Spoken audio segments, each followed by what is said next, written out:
کانگریس تو بنی ہے 1883 میں اور 1885 میں اس کا پہلا اجلاس ہوا ہے، جبکہ 1803 سے حضرت شاہ عبدالعزیز صاحب نے اعلان کر دیا تھا کہ ہمارا ملک مسلمانوں کا یا ہندوؤں کا ملک نہیں رہا، یہ انگریزوں کا ملک ہو گیا، ہم غلام بن گئے۔ اب غلامی کی زنجیروں کا توڑنا اور جہاد کرنا ہر ایک کا فرض ہے، اور اس کے بعد جہاد پر لگ گئے۔ کوئی مائی کا لال نہیں تھا جو انگریز کی اس طاقت کے مقابلے میں کھڑے ہو کر غلامی کی زنجیروں کو توڑنے کے لیے اپنی زبان کو کھول سکے۔ اس اعلان کے تقریباً 80-82 سال کے بعد کانگریس بنی، اور کانگریس کا جو مقصد تھا، جو آج بھی کتابوں میں موجود ہے، وہ ملک کی آزادی نہیں تھا۔ مقصد تھا کہ جو دو جہاد ہوئے ہیں 1832 اور 1857 میں، اس کی وجہ سے جو ملکہ برطانیہ اور ہندوستان کے بسنے والوں کے درمیان دوری ہو گئی ہے، اس دوری کو دور کیا جائے اور حالات کو صحیح کیا جائے۔ علماء کا یہ نظریہ نہیں تھا۔ علماء کہتے تھے ملک غلام ہو گیا، غلامی کی زنجیروں کو توڑو، انگریز کو بھگاؤ، ملک کو آزاد کراؤ۔ یہ تو حالات تھے جس کے اندر مسلمان داخل ہوئے کانگریس میں۔ موجود ہیں، ایک شخص نے حضرت گنگوئی رحمت اللہ علیہ، جو ہمارے بزرگ ہیں، دارالعلوم کو کی بنیاد رکھنے والے ہیں، سن 1857 کے اندر جیل میں بند ہو گئے تھے۔ یہ سمجھتے تھے کہ قتل کر دیا جائے گا بغاوت کے الزام میں، لیکن چھوٹ گئے۔ ان سے پوچھا کہ ایک جماعت بنی ہے جس کے بنیادی کردار ہندو بنا رہے ہیں، کیا مسلمانوں کے لیے اس میں شریک ہونا جائز ہے؟ حضرت نے فتویٰ دیا، جس طرح ایک ہندو اور ایک مسلمان کاروبار اور بزنس میں شریک ہو سکتا ہے، تو اسی طرح کانگریس کے ساتھ مسلمان شریک ہو سکتا ہے، بشرطے کہ اپنے دین کا نقصان نہ ہو۔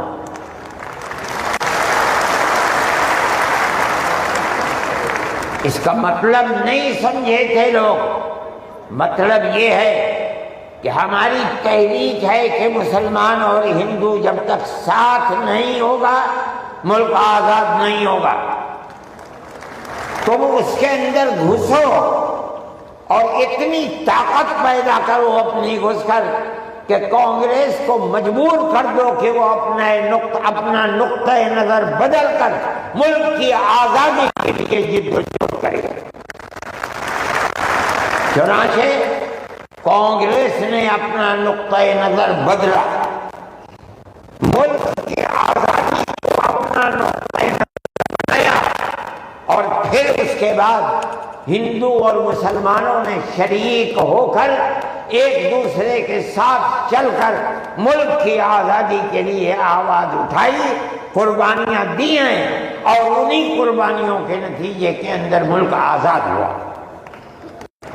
میرے بھائی، اس بات کو سمجھیے، جیسے جیسے ملک کی آزادی قریب ہوتی جاتی تھی، جمعیت علماء ہند بار بار کانگریس سے کہتی تھی کہ ہم نے تمہارا ساتھ دیا ہے، آج ہم تمہارے ساتھ کھڑے ہیں، ہمیں یہ بتاؤ کہ ملک کی آزادی کے بعد ملک کا دستور کیا رہے گا، سیکولر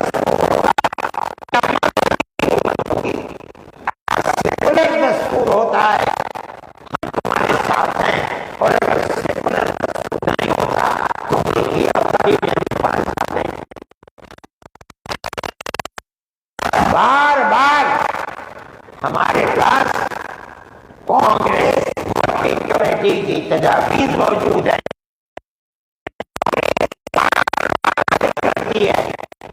کہ ملک آزاد ہوگا تو ملک کا دستور سیکولر دستور کے اوپر آزادی کرنے کا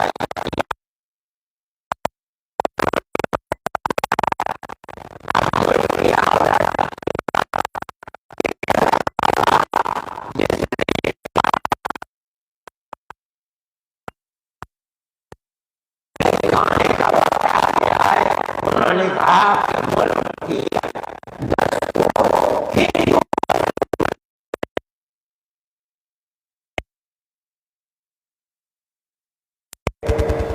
مولانا ابوالکلام آزاد تھے جو جمعیت علماء کی ورکنگ کمیٹی کے ممبر تھے،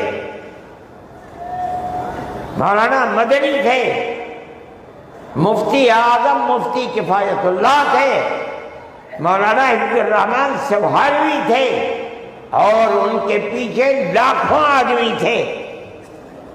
انہوں نے کہا جو ہم سے وعدے کیے ہیں ان وعدوں کو پورا کرو، اگر ملک کی تقسیم ہوئی ہے اور مسلمانوں کو ایک حصہ دے دیا، تم نے دیا ہے دستخط ملک کی تقسیم پر، تم نے کیے ہیں، ہم نے جوتے کھائے ہیں، ہمارے گلوں کے اندر جوتوں کے ہار پڑے ہیں، مگر ہم نے ملک کی تقسیم کو منظور نہیں کیا۔ ہم سے جو وعدہ کیا تھا اس وعدے کو پورا کرو۔ جو دستور کے اندر دفعات ہیں کہ ہر اقلیت کو اپنے مذہب پر چلنے کا حق ہے، یہ دفعات جمعیت علماء کی دی ہوئی دفعات ہیں، مولانا ابوالکلام آزاد کی دی ہوئی دفعات ہیں، مولانا مدنی کی دی ہوئی دفعات ہیں، مفتی کفایت اللہ کی رکھی ہوئی دفعات ہیں، جن دفعات کی بنیاد پر ہر اقلیت ملک کے اندر ملک وہ حصہ سمجھتی ہے جو حصہ کوئی اکثریت کا فرد سمجھتا ہے۔ یہ جمعیت علماء کی تاریخ ہے۔ ہم اپنے مذہبی اعتبار سے دستور کو ہاتھ میں لے کر کہہ سکتے ہیں کہ ہمیں اپنے مذہب پر چلنا اور مذہب کو اختیار کرنے کا حق ہے، اس دستور کے اندر ہے۔ نعرہ تکبیر! میرے بھائی،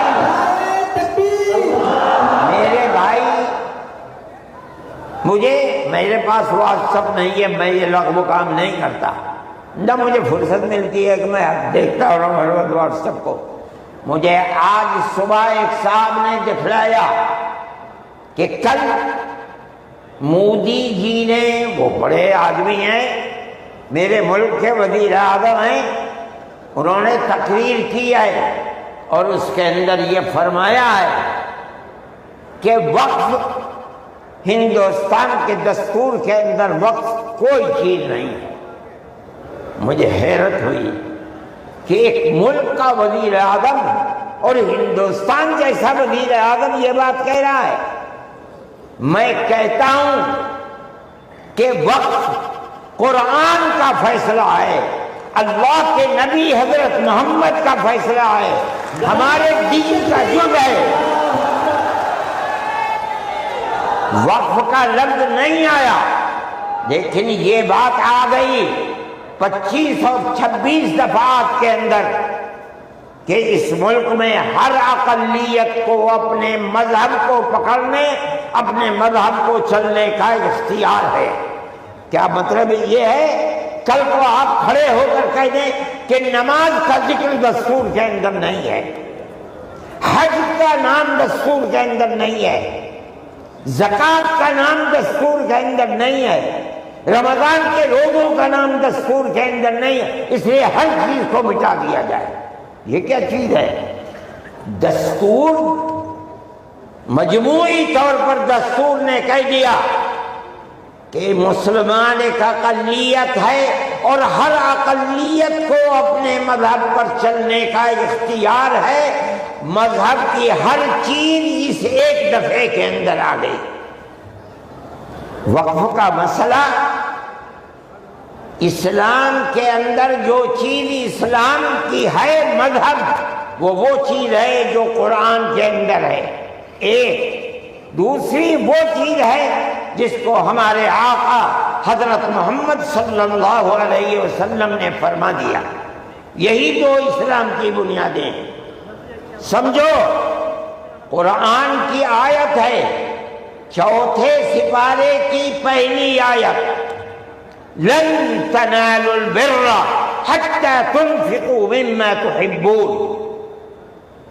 لن تنالوا البر، ہرگز تم جنت کو نہیں پا سکتے۔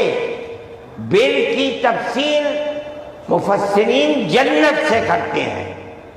اے مسلمانوں، کان کھول کر سن لو، ہرگز تم جنت کو نہیں پا سکتے یہاں تک کہ تم اپنے اس مال کو اللہ کی رضا کے لیے خرچ کرو جو تمہارے پاس ہے۔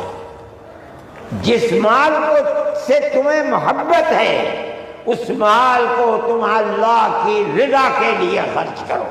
اسلام ایسا مذہب تھوڑی ہے۔ جب یہ آیت اتری، اللہ کے نبی نے بیان فرمائی، تو نسائی کی حدیث ہے کہ ابو طلحہ انصاری رضی اللہ تعالی عنہ، جو ایک دولت مند آدمی تھے، وہ اللہ کے نبی کے پاس آئے اور آ کر کہا کہ یا رسول اللہ، اللہ ہم سے ہمارے مال کے بارے میں فرماتا ہے کہ اگر تم جنت کے طالب ہو تو جو مال سب سے اچھا ہے تم اس کو اللہ کے راہ میں خرچ کر دو۔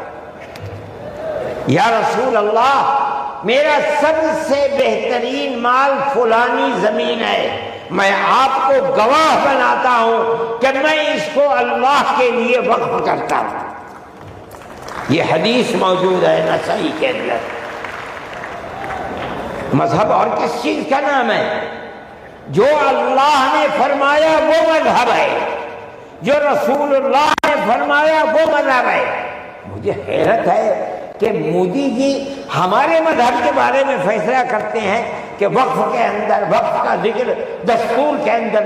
ارے بابا، دستور کے اندر مذہب اسلام کو، ہر اقلیت کو اپنا مذہب قبول کرنے کا اختیار آزادی کے ساتھ ہے۔ یہ ہمارا مذہب ہے، وقف ہمارا مذہب ہے۔ اللہ نے فرمایا، رسول اللہ نے فرمایا۔ حدیث کے اندر آتا ہے کہ جب انسان مر جاتا ہے، یہ مسلم کی حدیث ہے، اذا مات الانسان انقطع عمله عنه۔ جب آدمی مر گیا، اب اس کے اندر کام کرنے کی طاقت بھی نہیں ہے۔ اس کا ثواب ملتا تھا نماز پڑھنے کا، روزہ رکھنے کا، نہ نماز پڑھ سکتا ہے نہ روزہ، مگر فرماتے تین چیزیں ایسی ہیں مرنے کے بعد بھی آدمی قبر میں چلا گیا اسے ثواب ملتا رہتا ہے۔ کیا ہے؟ اس کے اندر پہلی چیز ہے صدقۃ جاریۃ، ایسا صدقہ کر کے جانا کہ جو اس کا ثواب برابر جاری رہے۔ مثال کے طریقے پر کوئی کنواں کھدوا دیا، یہ اللہ کے لیے وقف ہے، 100 سال 200 سال 1000 سال اگر اس کنویں سے پیاسا پانی پیے گا اس آدمی کو پہنچے گا جو مر گیا 100 سال پہلے۔ اس نے بنوایا تھا کنواں۔ اسی لیے مسلم کی روایت ہے اور اس کے شارح امام نووی فرماتے ہیں کہ مراد اس سے وقف ہے۔ یہ قرآن و حدیث میں آپ کو سنا رہا ہوں۔ مجھے حیرت ہے کہ ہندوستان جیسے ملک کا وزیر اعظم ایسی بات کہہ رہا ہے، ارے بابا کیا زکوٰۃ کا ذکر آئے گا دستور کے اندر؟ کیا نماز کا ذکر آئے گا دستور کے اندر؟ کل کو کھڑے ہو کے یہ کہہ دو کہ نماز کا ذکر دستور میں نہیں ہے اس لیے نماز نہیں پڑھنے دی جائے گی، زکوٰۃ دستور میں نہیں ہے زکوٰۃ نہیں کرے۔ میں سوچتا ہوں کہ اللہ، ملک کا کون بول رہا ہے؟ وزیر اعظم، اور ایسی چیز بول رہا ہے جس کے نہ سر ہے نہ پر ہے۔ ہم اس کے مخالف ہیں۔ ہم کہتے ہیں پڑھو، خود نہیں پڑھتے، پڑھے ہوں کو بلاؤ، ان سے پوچھو دین کیا ہے، مذہب کیا ہے، ہم بتائیں گے۔ ہمارا ملک ہے، ہم ہمیشہ سے اس ملک میں رہتے آئے ہیں۔ اگر ہندو کی ذات برہمن ہے، جاؤ کشمیر میں مسلمان بھی برہمن ہے۔ اگر ہندو تیاگی ہے، مسلمان بھی تیاگی ہے۔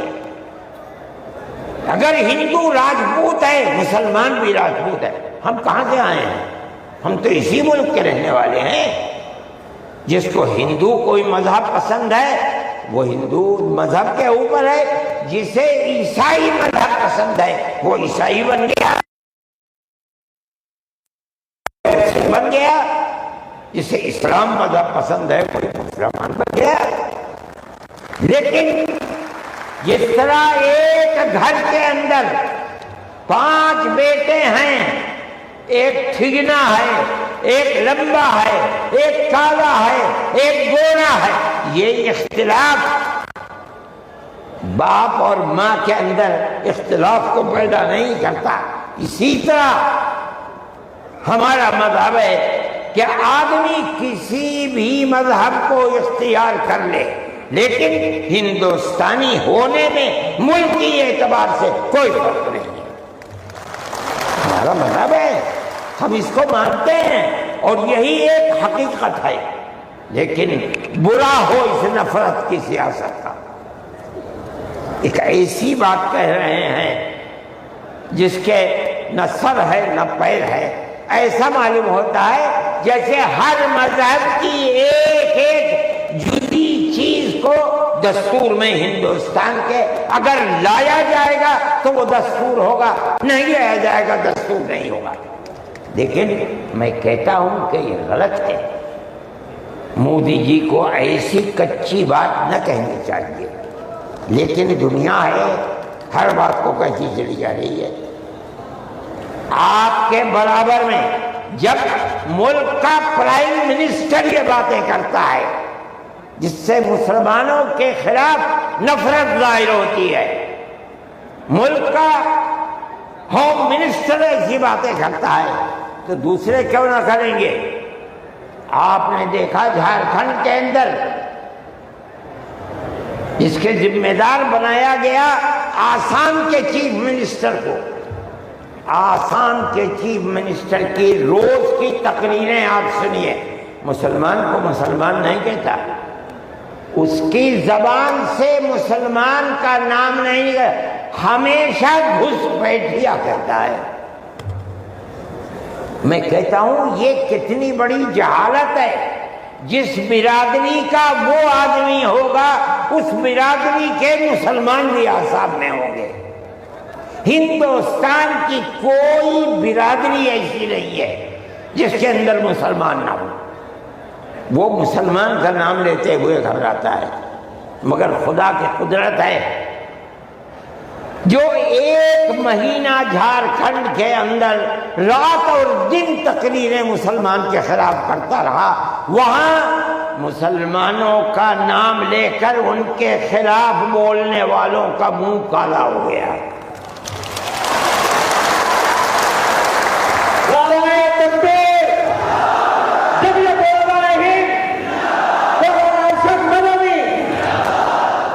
اس کا مطلب کیا ہے؟ اس کا مطلب سمجھو،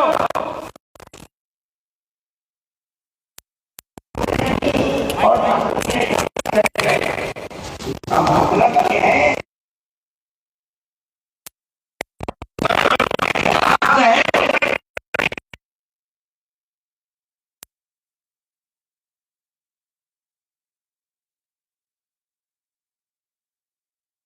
کو تھوک دیا اس کے اوپر۔ الیکشن کے اندر بی جے پی کی ناکامی وہ صرف مسلمان کے حصے میں نہیں لکھی جائے گی۔ مسلمان کی تعداد کتنی ہے جھارکھنڈ کے اندر؟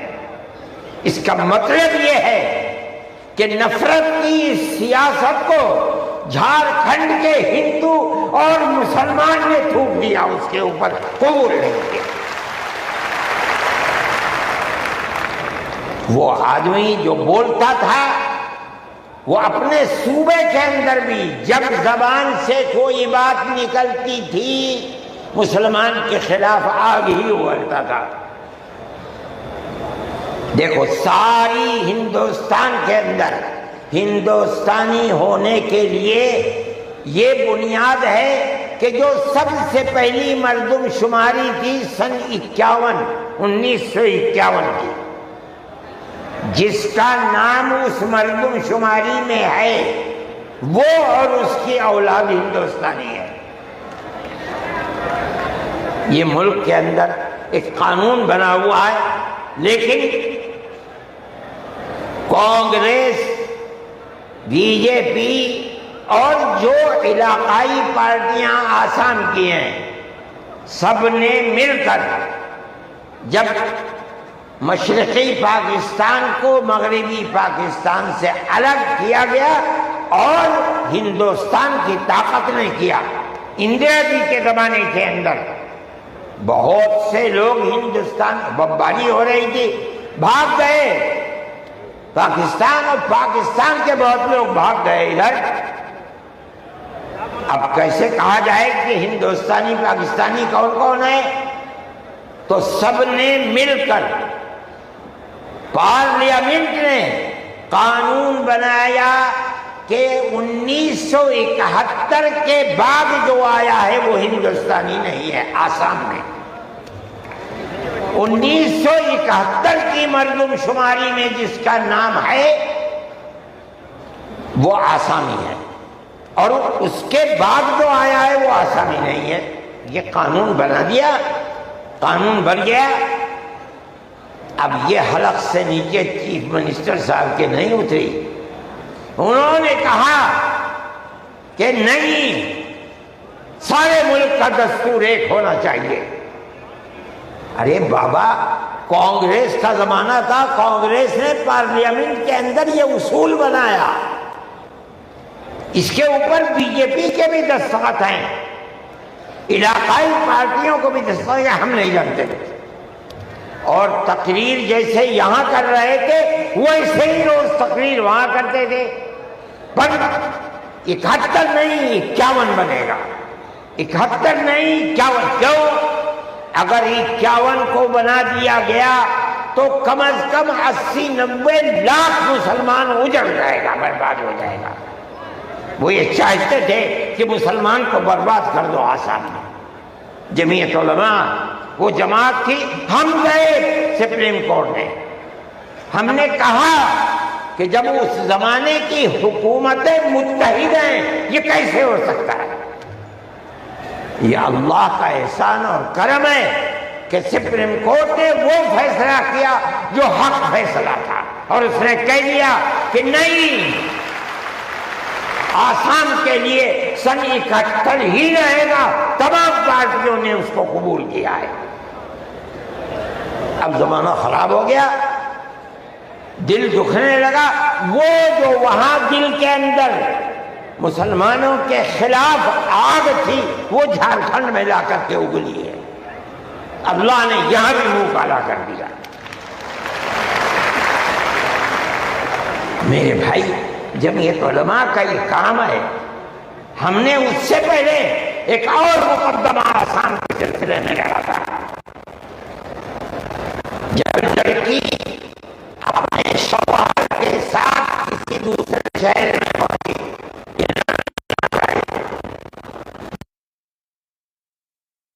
سرٹیفکیٹ دیتا تھا کہ یہ لڑکی فلاں کی ہے، باپ اس کا فلاں جگہ ہے، لڑکی یہاں رہتی ہے، اسی سرٹیفکیٹ کی بنیاد پر اسے آسامی کہا جاتا تھا۔ اس طرح کی لڑکیاں ہندوؤں میں 24 لاکھ اور مسلمانوں کے اندر 27 لاکھ تھی۔ وہاں کی فرقہ پرست طاقت کہتی تھی کہ یہ پردھان کا سرٹیفکیٹ کوئی معنی نہیں رکھتا۔ تنہا جمعیت علماء تھی، ہم گئے سپریم کورٹ میں، اور جو بڑے سے بڑا وکیل جو ایک ایک پیشی میں 15 لاکھ روپیہ لیتا تھا، اور اتفاق سے جو چیف جسٹس تھا وہ بھی آسان ہی کا تھا سپریم کورٹ کا۔ مجھے تو بہت خطرہ تھا، ان کا ہوگا کیا؟ 47 لاکھ عورتیں ہیں اور ان کے بچے اگر لگا لو 1.5 کروڑ، یہ کہاں جا کے بھیک مانگیں گے؟ نہ کوئی مکان خرید سکتے ہیں، نہ جائیداد خرید سکتے ہیں، نہ ان کے بچے پڑھ سکتے ہیں، یہ کیا کریں گے؟ اللہ کی قدرت کا کرشمہ ہے کہ اس کے اندر بھی جمعیت علماء کو ایسی کامیابی ہوئی کہ مسئلہ ختم ہو گیا۔ 47 لاکھ ہندو مسلمان جینے کا حق انہیں مل گیا۔ ایک چیز ہے، جمعیت علماء ہندو مسلم کی بات نہیں کرتی، ہمیں اس سے کوئی مطلب نہیں۔ ہم یہ کہتے ہیں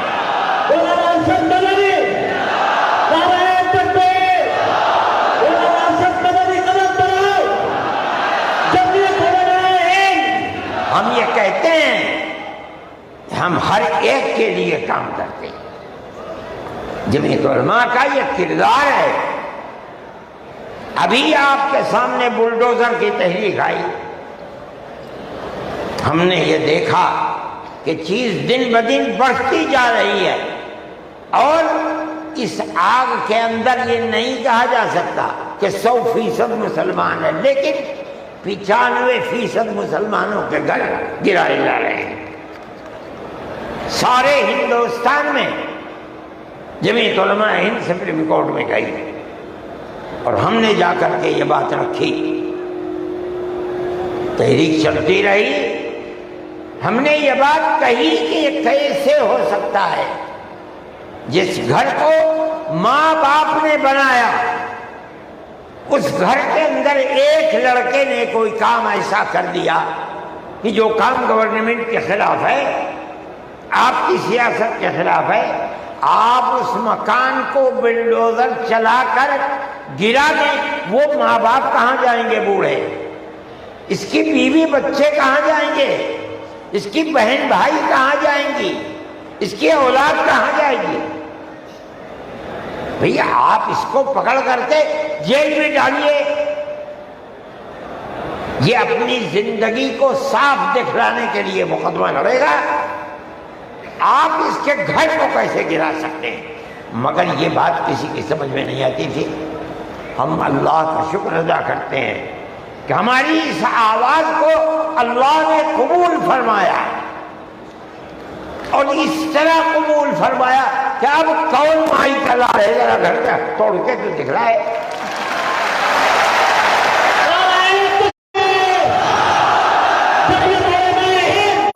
جو سپریم کورٹ کے لڑ رہے تھے مدرسوں کے پڑھے ہوئے نہیں تھے، ہندو تھے۔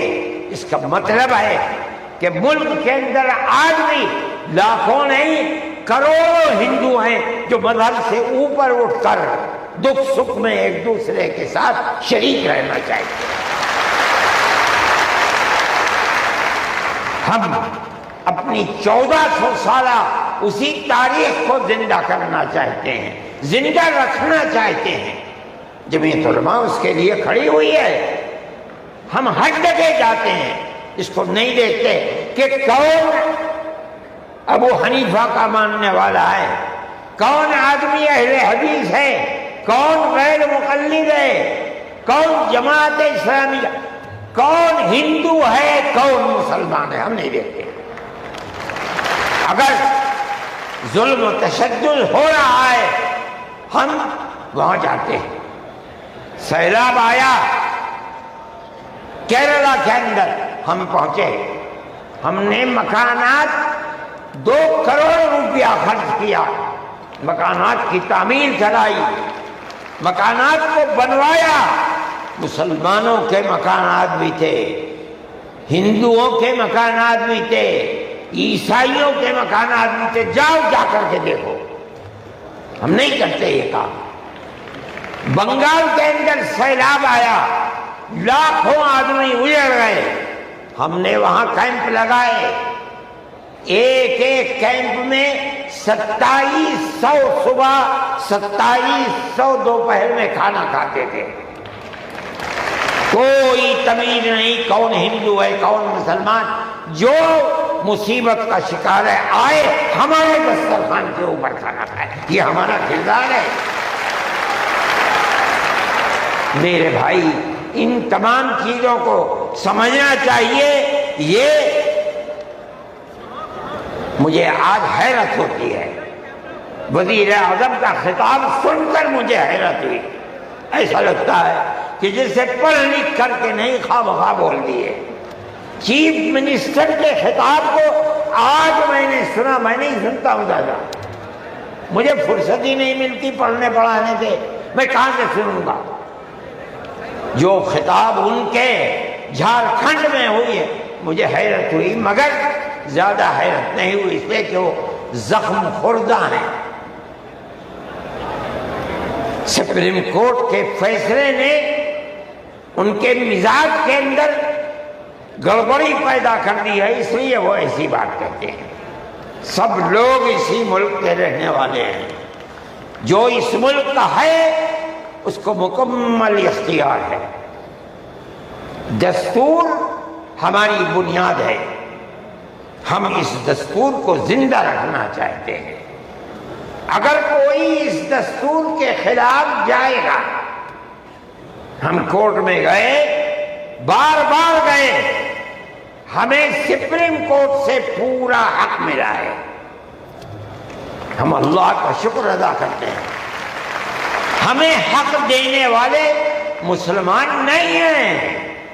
100% سپریم کورٹ کے جج جہاں ہمارے فیصلے گئے وہ ہندو تھے، ہندوؤں نے فیصلے کیے۔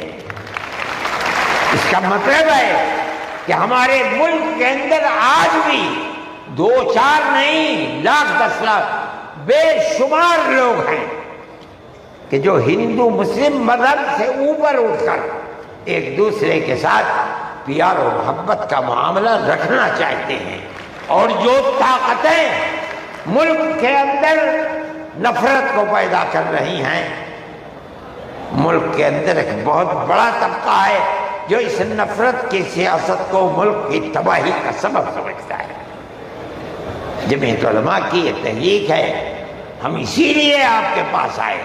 ہم وقف بل کو ایک مذہبی مسئلہ سمجھتے ہیں، آپ اس بات کو سمجھیے۔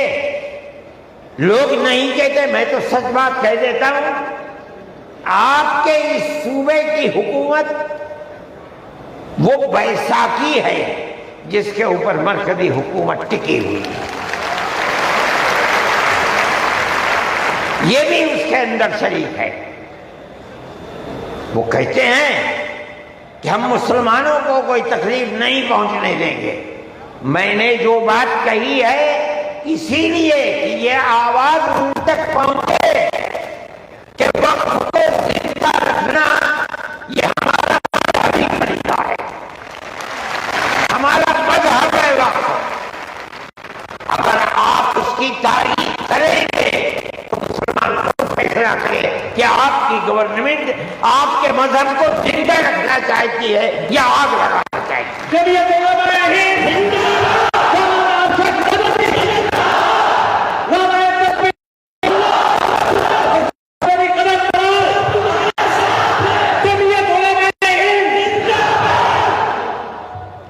میرے بھائی تیسرا مسئلہ مدرسوں کا مسئلہ ہے۔ مدرسے دو طرح کے ہیں، ایک وہ مدرسے ہیں جو گورنمنٹ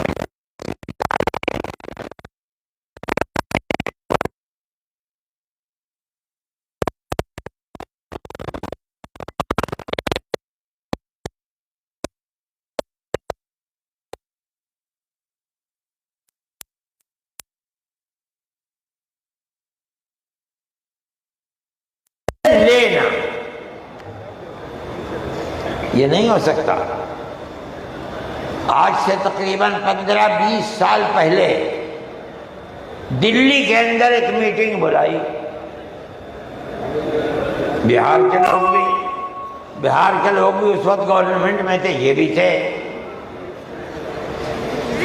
اور وہ یہ تھی کہ مدرسے والوں کو ہم پیسہ دیں گے۔ سب نے منع کر دیا کہ ہم نہیں جائیں گے۔ میں نے یہ سوچا کہ مجھے جانا چاہیے، چنانچہ میں چلا گیا وہاں۔ انہوں نے مجھے اسٹیج پر بلا لیا، اس کے اندر بڑے بڑے وزراء بیٹھے ہوئے تھے، ارجن سنگھ بھی تھے اور دوسرے لوگ تھے۔ وہاں تقریر کرنے والوں نے تقریر کی مدرسوں کے خلاف، میں خاموش بیٹھا رہا۔ اس کے بعد مجھ کو کہا کہ آپ بولیں، میں بولے۔ میں نے ان سے کہا کہ آپ نہیں جانتے کہ مدرسوں کا کردار کیا ہے۔ میں آپ کو بتاتا ہوں، جب 1857 کے اندر لوگوں کا قتل عام ہو گیا تو اب ملک کی آزادی کے لیے جہاد کرنے والے مجاہد ہی ختم ہو گئے۔ جن لوگوں نے جہاد کیا تھا وہ جیل میں پکڑے گئے۔ جب عام معافی کا اعلان ہوا تو علماء نکلے اور سر جوڑ کر بیٹھے۔ 57 میں جہاد ہوا تھا، ٹھیک 9 سال کے بعد 1866 میں دارالعلوم کی بنیاد رکھی۔ کیوں؟ اب مجاہد زندہ نہیں رہے، دارالعلوم میں جنگ آزادی کے لیے مجاہدین کی فیکٹری بنانی تھی، وہ ہے دارالعلوم کے اوپر۔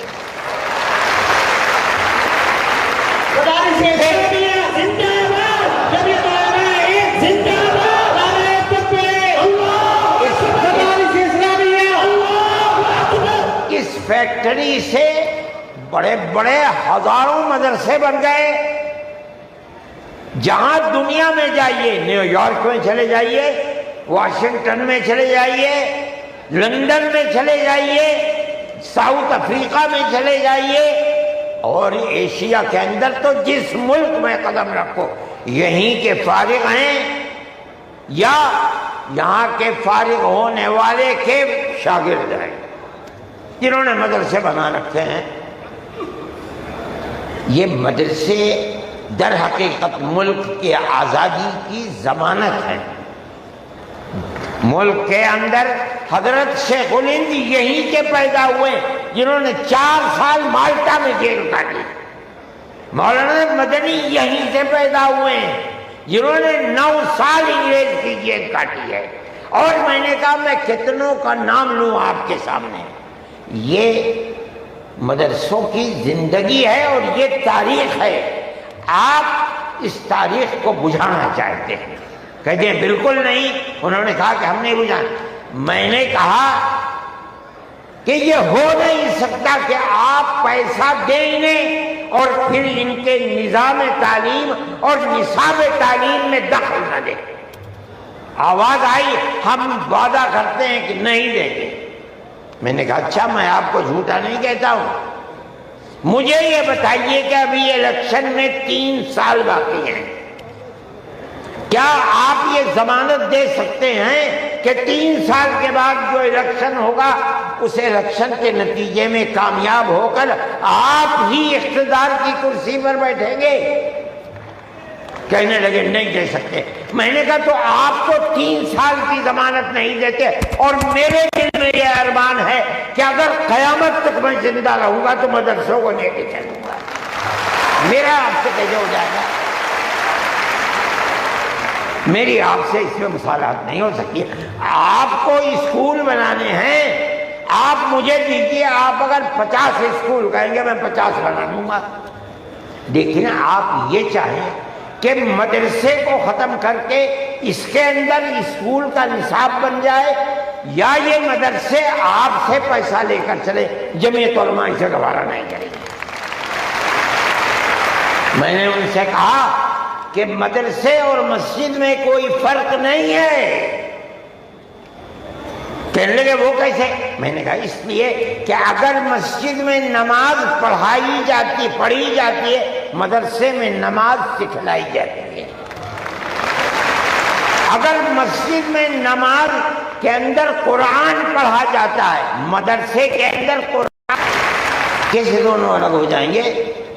یہ دونوں ایک دوسرے کے ساتھ ہیں. جیسے ہم مسجد اپنی خود بناتے ہیں، چاہے ایک چھپر ڈال کر کے بنائیں، اسی طرح ہم مدرسے میں بھی آپ سے کوئی مساعدت لینا ہم نہیں گوارا کر سکتے.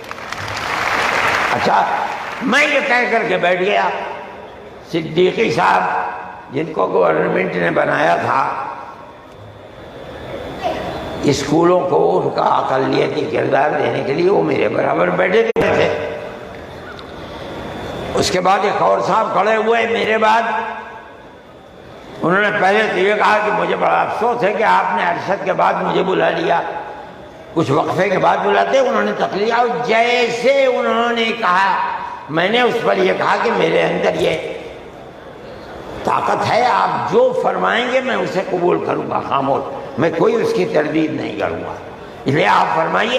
جیسے انہوں نے کہا کہ مدرسوں کا کردار کمزور ہو گیا، وہ تو مجمع جو صبح کھڑے ہو گئے، خبیث ہے، اتار دو، پھینک دو، نکال دو اس کو یہاں سے. جب آگ لگنے لگی تو میں نے صدیقی صاحب سے کہا، اچھا صدیقی صاحب میں تو جا رہا ہوں. صدیقی صاحب نے مجھے پکڑے، بھائی خدا کے لیے بیٹھ جاؤ، یہ مجمع ہمارے قابو میں نہیں آئے گا. تو میں نے ان لوگوں سے کہا کہ بھائی کیا بات ہے، کیوں آخر گھبرا رہے؟ ایک بات ہے، آپ کی مرضی کے مطابق ہے آپ قبول کیجئے، نہ مرضی کے مطابق ہے آپ نہ قبول. لیکن اس اجلاس کے اندر یہاں تو شور بچاتے ہو. خیر وہ لوگ بیٹھ گئے. جب ہو گیا تو میں اٹھ کے بھاگ گیا. کانگریس گورنمنٹ کی جو بالکل آخری شخصیت تھی، انہوں نے کہا کہ بھائی سونیا جی صدر تھی، انہوں نے کہا کہ آپ نے کیا کر دیا؟ میں پہلے منع کرتی تھی کہ اس مسئلے کو نہ چھوڑو، بند کر دو اس کو. جو مدرسہ بند ہو گیا. آج بھی یہی مصیبت تھی. ان مدرسوں کے خلاف ابتدا میں جو امداد نہیں لیتے تھے کوئی نہیں بولتا تھا، اس لیے کہ جب تمہارا کھایا نہیں ہے تو تم ہم سے پوچھ کیوں سکتے ہو؟ جو تمہارا کھاتے ہیں ان سے جا کے کہو، انہوں نے کھایا ہے اب تم ان کے حلق سے نکالو.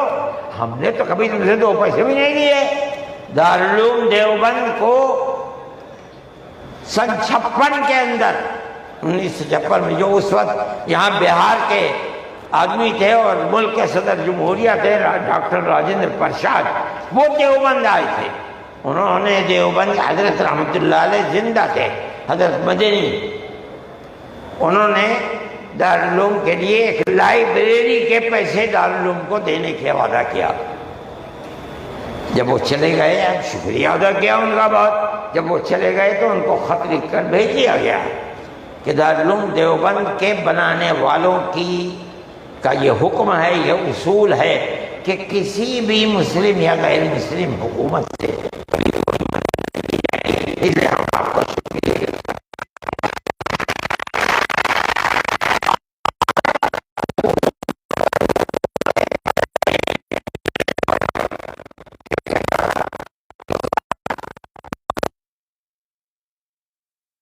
لیکن اس کے بعد جنہوں نے لیا تھا گورنمنٹ سے، پھر اس کے بعد ان مدرسوں کے اندر بھی ہاتھ ڈالنا شروع کر دیا.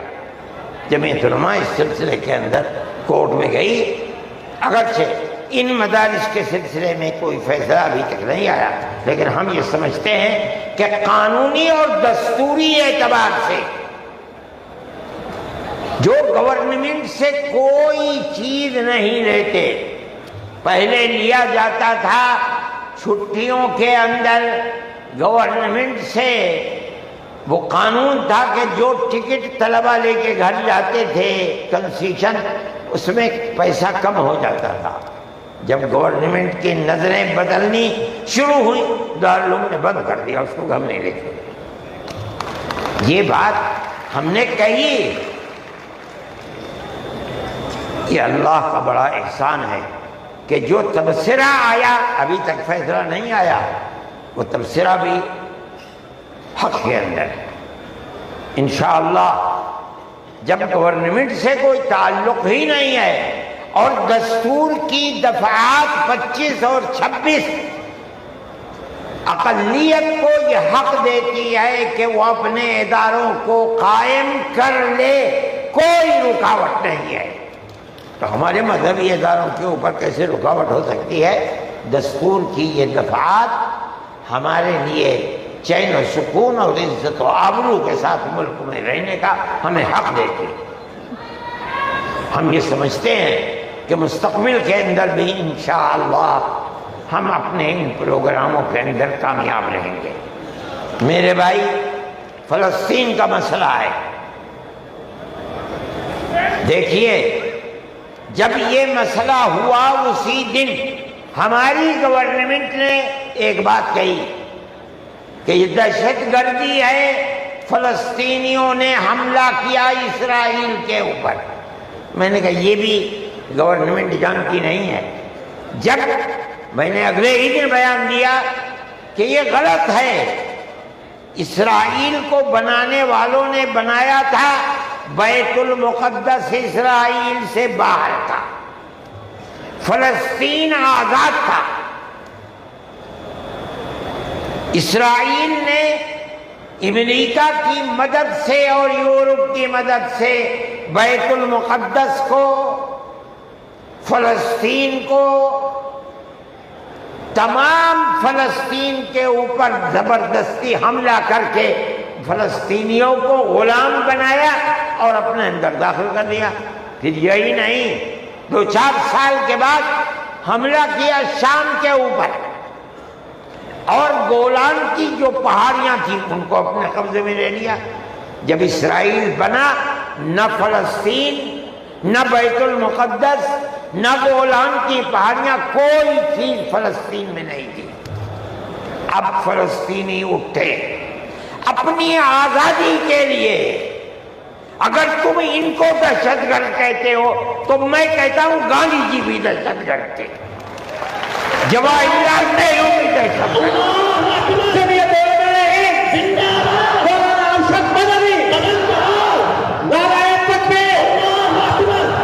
اس کے بعد سے پھر کبھی یہ بات نہیں آئی،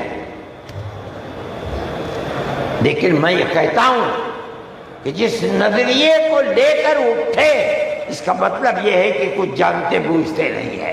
کیسے کہہ دیا انہوں نے؟ ان کو دیکھنا چاہیے تھا تاریخ، اگر خود نہیں پڑھتے، پڑھے ہوئے لوگوں سے پوچھنا چاہیے تھا، وہ بتاتے آپ کو کہ ہو کیا رہا ہے۔ میرے بھائی، میں یہ بات کہتا ہوں کہ جمعیت علماء کی ایک تاریخ ہے، اور جمعیت علماء اس چیز کے اوپر ہے۔ ہمارا اس وقت کا مسئلہ صرف ایک ہی مسئلہ نہیں، بہت مسائل ہے، لیکن وقف ترمیمی بل کا مسئلہ بھی یہی ہے، جس کو جاننے کی یہ ہمارا مذہب ہے۔ ہم یہ کہتے ہیں بہار کی گورنمنٹ کو بھی، آندھرا گورنمنٹ کو بھی اگر وہ کریں گے تو اس کا مطلب یہ ہے کہ مسلمان کے پیٹ کے اندر چھرا گھونپیں گے اور مسلمان کے مذہب کو آگ لگانا چاہتے ہیں۔ مسلمان کو سوچ لینا چاہیے کہ وہ کیا کرے گا اور مستقبل کے اندر اسے اس جنجال کو کس طرح نمٹانا ہے۔ ہم ایک بات کہہ رہے ہیں اور ہمیں یہ کہنے کا حق ہے، اس لیے کہ یہ دستور کے خلاف ہے۔ دستور نے ہمیں مذہبی آزادی دی ہے۔ آپ وقف کو مذہب نہیں سمجھتے، لیکن اس لیے نہیں سمجھتے کہ نہ آپ قرآن کو جانتے ہیں، نہ آپ حدیث کو جانتے ہیں۔ حضرت عمر رضی اللہ تعالی عنہ نے اپنا ایک باغ وقف کرنے کی نبی کریم علیہ السلام سے اجازت چاہیے، جو خیبر میں تھا۔ آپ نے فرمایا میری رائے یہ ہے کہ تم باغ کو وقف مت کرنا، بلکہ باغ کی کھجوروں کو وقف کر دو فقراء اور مساکین کے لیے، اس لیے کہ باغ تمہارا رہے گا، باغ اس کا محتاج ہے کہ تم اس کی دیکھ بھال کرو، وقف کر دو گے کوئی دیکھ بھال نہیں کرے گا۔ باغ تمہارا ہے، تم اس کی دیکھ بھال کرو، جو پھل اس کے اوپر آئے گا وہ فقیروں کو اور محتاجوں کو تقسیم کر دو۔ انہوں نے ایسے ہی کر دیا۔ میرے بھائی، وقف 1400 سال سے چلا آ رہا ہے۔ اللہ نے قرآن میں فرمایا ہے، رسول اللہ نے حدیث کے اندر فرمایا ہے، اور چونکہ یہ مجلس اس کی نہیں ہے ورنہ تو بے شمار اوقاف ہیں، خود نبی کریم علیہ السلام نے اپنی زندگی کے اندر وقف کیے ہیں۔ یہ ہمارا مذہب ہے، آپ کیوں اس کے اندر دخل دیتے ہیں؟ آپ یہ کہیں کہ دستور میں لکھا ہوا نہیں ہے، اس کا مطلب یہ ہے کہ آپ یہ نہیں مانتے کہ مسلمان کو آزادی ہے اپنے مذہب کی حفاظت کی، آپ یہ نہیں جانتے ایک ایک مذہب کی جزئیات کو دستور کے اندر جمع کرنا ممکن نہیں ہے۔ مذہب اسلام تو آدمی کے پیدا ہونے سے پہلے موت کے بعد تک قبر کے اندر جو صورتحال ہوتی ہے، اسلام اس سب کو اپنے احاطے میں لیے ہوئے، آپ کے دستور میں کتنی گنجائش ہوگی اس کی؟ یہ بات کہہ دیا کہ ہمیں اپنے مذہب پر چلنے اور اپنانے کا حق ہے، اسے زندہ رہنے کا حق ہے۔ ہم یہ بات کہہ رہے ہیں، ہم نہیں چاہتے کہ کوئی دوسرا اس کے اندر دخل اندازی کرے۔ میرے بھائی، میں نے یہ بات کہی اور میں نہیں سمجھتا ہوں کہ اس سے زائد مجھے کوئی بات کہنی چاہیے،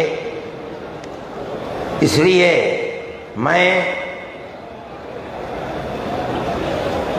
آپ حضرات سے کہ تشریف آوری کا شکریہ ادا کرتا ہوں۔ میں اس ہال کے اندر ایک دو مرتبہ پہلے بھی آ چکا ہوں، مگر میں نے کبھی مسلمانوں کا اتنا بڑا مجمع یہاں نہیں دیکھا۔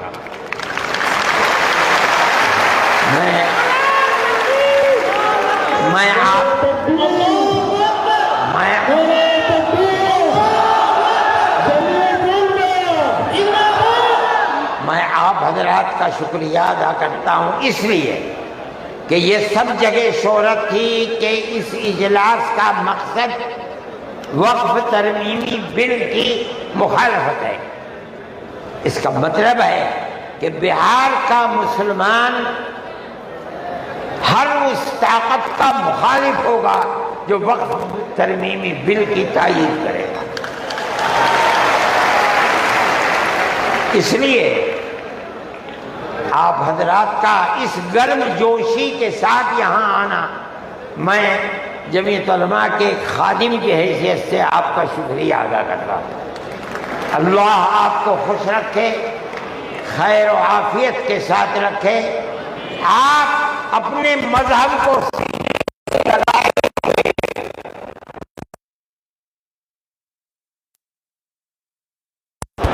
میں آپ سب حضرات کا شکر گزار ہوں۔ جو لوگ باہر سے آئے ہیں میں ان کا بھی شکریہ ادا کرتا ہوں۔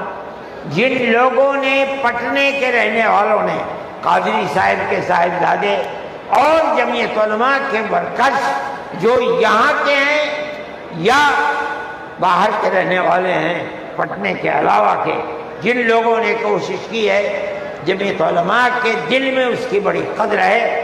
اللہ تعالیٰ ان کی کوششوں کو قبول فرمائے اور حکومت کو کسی بھی ایسے کام سے جو صوبے کے اندر یا ملک کے اندر مسلمانوں کی دل آزاری کا سبب بنے، اس سے باز رکھے، اور خدا کرے کہ اس ملک کے اندر امن و امان، پیار و محبت مذہب سے اوپر اٹھ کر ہندو اور مسلمان سب مل جل کر اپنی پرانی تاریخ کو یاد کریں اور زندہ کریں۔ مسلمان اور ہندو گاؤں در گاؤں آج سے نہیں 1300 سال سے رہتا چلا آ رہا ہے، کہیں تو کوئی جھگڑا نہیں ہے۔ آج کون سی ملک کے اوپر آفت ہے کہ آگ لگانے ہی کے اوپر سیاست کی بنیاد رکھی ہوئی ہے؟ ہم اس کے مخالف ہیں، ہم اس کو پسند نہیں کرتے ہیں۔ ملک ہمارا ہے، ہم ملک کے اندر امن و امان کو چاہتے ہیں، پیار و محبت کو چاہتے ہیں۔ جس طرح ہندو کا حق ہے مسلمان کا بھی حق ہے، ایک دوسرے کے ساتھ پیار و محبت کرنی چاہیے۔ میں ہر مسلمان سے کہتا ہوں،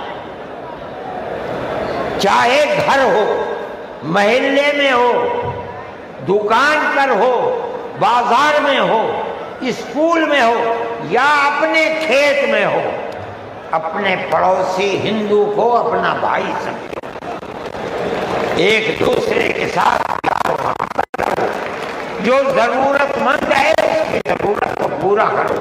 ہمارا یہ عمل تمہارا مذہبی عمل ہے، یاد رکھنا۔ یہ نہیں میں کہہ رہا ہوں، جمعیت علماء نہیں، قرآن و حدیث یہی کہتا ہے۔ آپ اپنی اس محبت بھری زندگی کو دنیا کے سامنے پیش کریں۔ میں ارباب مدارس سے بھی کہتا ہوں، وہ جہاں جائیں، جہاں رہیں، جہاں مدرسہ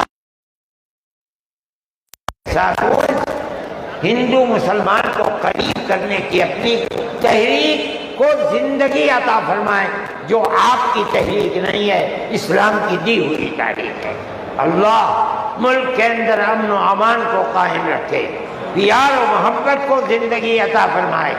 میں ڈاکٹر صاحب، صدر صاحب، جنرل سیکریٹری صاحب بہار، ان سب کا تہہ دل سے شکریہ ادا کرتا ہوں۔ اللہ ان کی کوششوں کو کامیاب فرمائے اور اس اجتماع کو اپنے مقاصد کے اندر کامیابی عطا فرمائے۔ وصلی اللہ تعالی علی خیر خلقہ سیدنا اللہم انا نشہدک انت اللہ لا الہ الا انت الاحد الصمد الذي لم يلد ولم يولد ولم يكن له كفوا احد۔ اللهم صل على سيدنا عبدك ورسولك محمد النبي الأمي وعلى آله وأصحابه وأهل بيته وبارك وسلم كما تحب وترضى عدد ما تحب وترضى۔ اے اللہ ہماری حاضری کو قبول فرما، اے اللہ اس جلسے کو قبول فرما، اے اللہ جس مقصد کے لیے جلسے کو بنایا گیا ہے، بلایا گیا ہے، اس مقصد میں کامیابی عطا فرما۔ اے اللہ اس اجتماع کے انجام کو بہتر فرما۔ اے اللہ پیار و محبت کی ہماری تاریخ کو زندہ و جاوید فرما۔ جو طاقتیں اس پیار و محبت کے بندھن کو آگ لگانا چاہتی ہیں، اے اللہ اپنے کرم سے انہیں خائب و خاسر فرما دے، ذلیل و رسوا فرما دے۔ ملک کے اندر چین و سکون، عزت و آبرو اور امن کی سیاست کو قائم فرما۔ اے اللہ ہماری دنیا کو بھی آباد فرما، ہماری آخرت کو بھی آباد فرما۔ ہم جس طرح خیر و عافیت کے ساتھ یہاں تک آئے ہیں، ہمیں خیر و عافیت کے ساتھ اپنے گھروں تک پہنچا۔ اے پروردگار ہمیں رزق حلال عطا فرما، شرور و فتن سے محفوظ فرما۔ ہماری اولاد کو عزت و آبرو، عفت و پاکدامنی عطا فرما، حیا ایمانی عطا فرما۔ ہمارے بیماروں کو شفا عطا فرما۔ اے اللہ جب وقت آئے تو ایمان پر خاتمہ عطا فرما۔ اے اللہ موت کے بعد قیامت کے دن آقا نامدار حضرت محمد صلی اللہ علیہ وسلم کی شفاعت میسر فرما اور اپنی جنت میں جگہ عطا فرما۔ وصلی اللہ تعالی علی خیر خلقہ سیدنا